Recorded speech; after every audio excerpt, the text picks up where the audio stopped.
जय गिरिराज। जय आदिनाथ। परम पूज्य नयभद्र सागर सूरी, परम पूज्य अजित शेखर महाराज साहब, जिनके मन में नवाणों का विचार आया, उनके चरण में कोटि कोटि वंदना। मातोश्री सविताबेन गोकुलदास शाह, लाभार्थी परिवार, जिन्होंने खुले किए नवाणों के द्वार।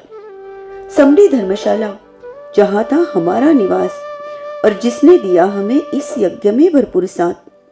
शीतल वेला थी, दिन छोटा था और रात बड़ी। आज मेरी नवाणी की यात्रा तो पूरी हो गई, लेकिन चलो फिर याद करते हैं मेरी यात्रा के दिन। फिर एक बार याद करते हैं आदिनाथ दादा को।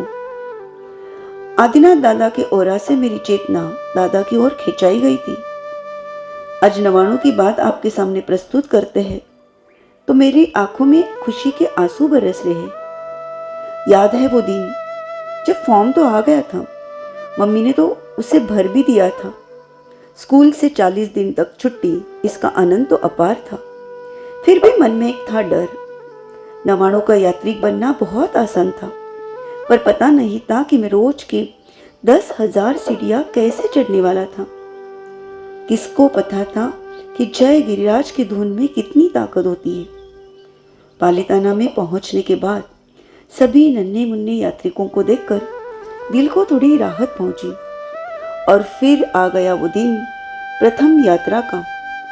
मन में धक धक थी, लेकिन गुरुमुख से मिला आशीर्वाद। वासक शब्द से हुआ शरीर में शक्ति का संचार।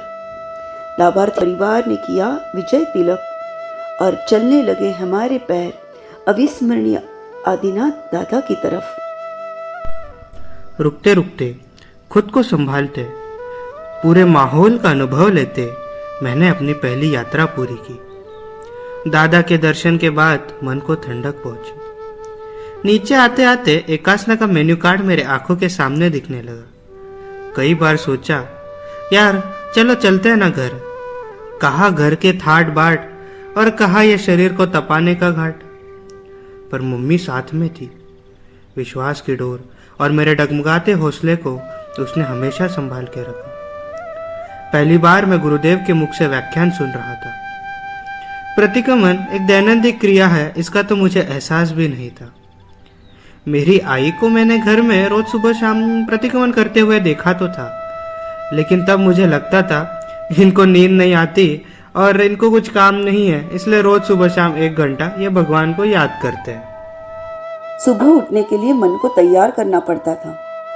कवड़यक्ष दादा के भरोसे को तोड़ना न था। रामपुर का गभारा मन में उत्साह भर देता था, तो सजारपुर का पानी मन को संतोष देता था। चढ़न कठिन थी, घेटी का मार्ग तो हर पल मन को डगमगा देता था। नीचे उतरते उतरते मेरे कपड़े पसीने से भर जाते थे। मुंह पे मारा हुआ पानी मुझे फिर चढ़ने का हौसला देता था। एक यात्रा पूरी हो गई, ये एहसास बड़ी अचीवमेंट जैसे लगता था।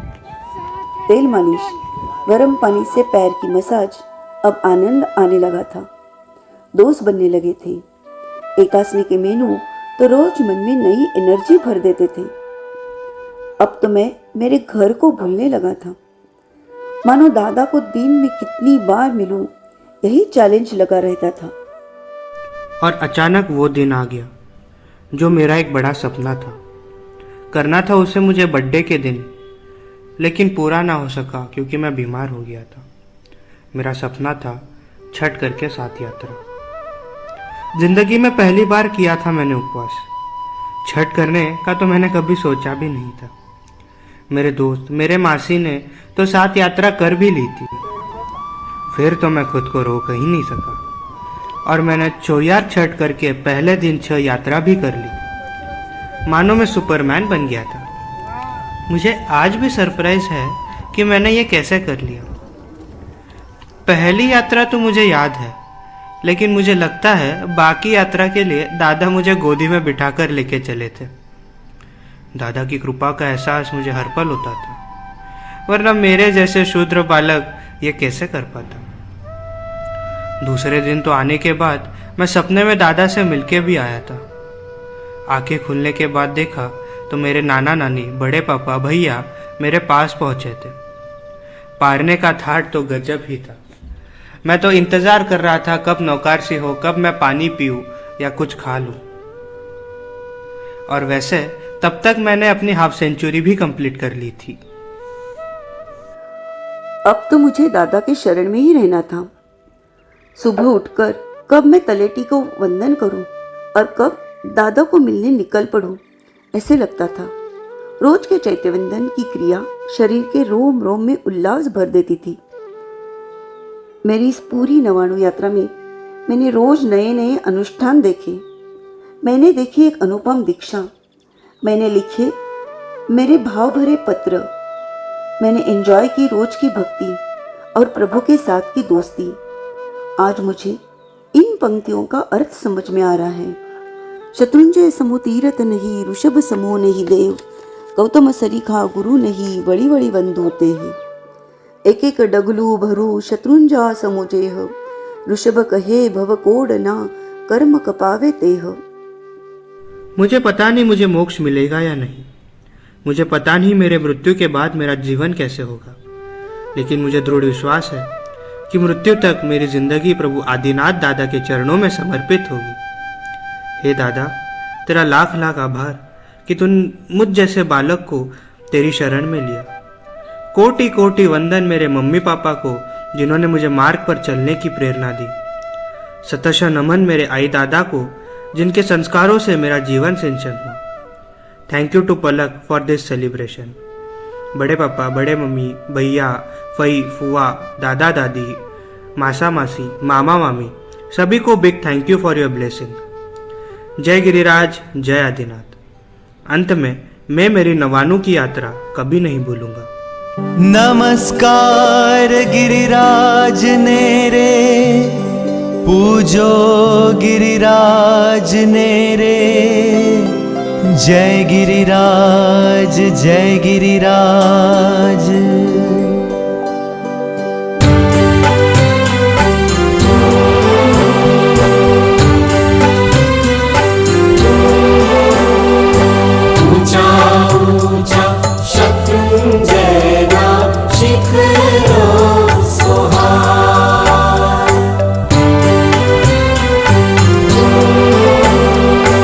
ऊंचा ऊंचा शत्रुंजयना शिखरो सोहाय। वच्चे मारा दादा केरा देरा जगमग थाय। ऊंचा ऊंचा ऊंचा ऊंचा शत्रुंजयना शिखरो सोहाय। ऊंचा ऊंचा शत्रुंजयना शिखरो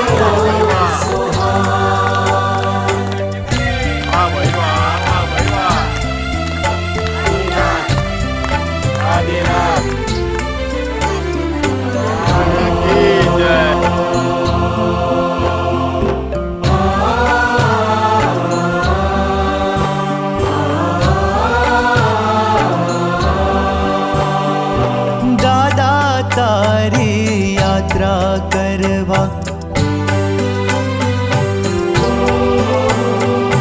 दादा तारी यात्रा करवा, मारू मन ललचाय, मारू मन ललचाय। तळेटीए शीश नमावी, चढ़वा लागू पाय, चढ़वा लागू पाय। पावन गिरि ने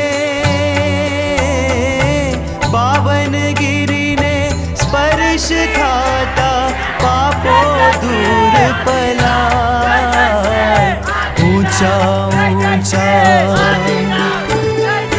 ऊंचा ऊंचा शत्रुंजयना शिखरो सोहाय। ऊंचा